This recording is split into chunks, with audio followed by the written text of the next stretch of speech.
Hello दोस्तों, आज हम लोग पढ़ने वाले हैं समास।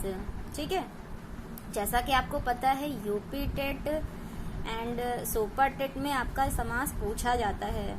सी टेट में पेडालॉजी वाले क्वेश्चन आते हैं, लेकिन बीच में ये वाले क्वेश्चन रहते हैं तो वो भी बच्चे देख सकते हैं। ठीक है, तो चलिए आज हम पढ़ लेते हैं। आज का हमारा टॉपिक है समास।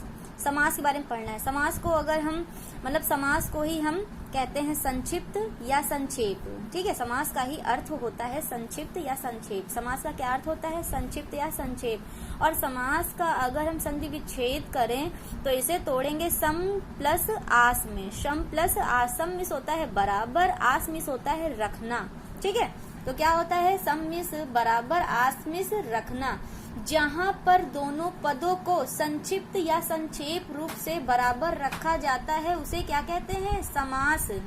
तो जहां पर दोनों पदों को संक्षिप्त या संक्षेप रूप से बराबर रखा जाता है उसे ही क्या कहते हैं? समास कहते हैं। ठीक है, दूसरी तरीके से देखिए, ये तो एक तरीके से आप जान लिया। दूसरी तरीके से दो या दो से अधिक शब्दों के मेल से जो एक नया शब्द बनता है उसे ही समासिक कहते हैं। भाई दो या दो से अधिक शब्दों के मेल से एक जो नया शब्द बनता है उसे ही समासिक शब्द कहते हैं। तथा उन शब्दों के योग को क्या कहते हैं? समास कहते हैं।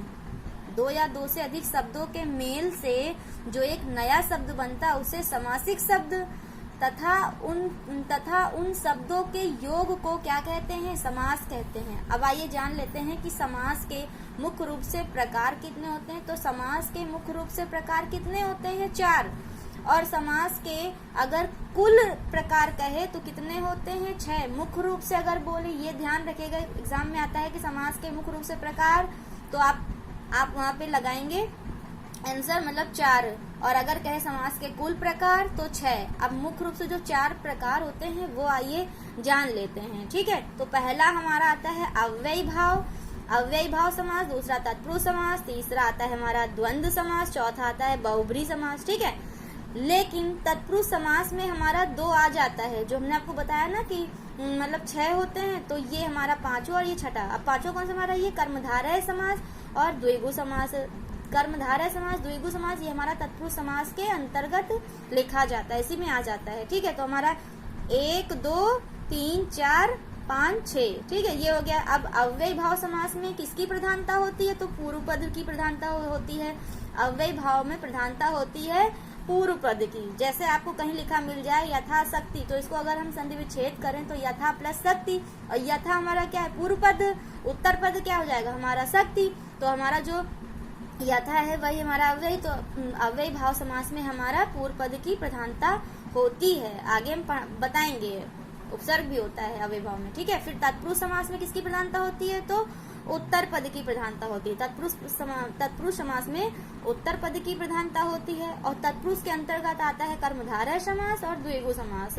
कर्मधारय समास में भी उत्तर पद की प्रधानता होती है और द्विगु समास में भी उत्तर पद की प्रधानता होती है।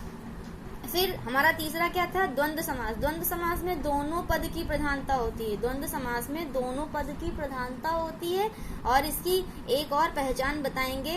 दोनों पद की प्रधानता जो होती है वो एक दूसरे का अधिकतर विलोम होते हैं। ठीक है, ज्यादातर।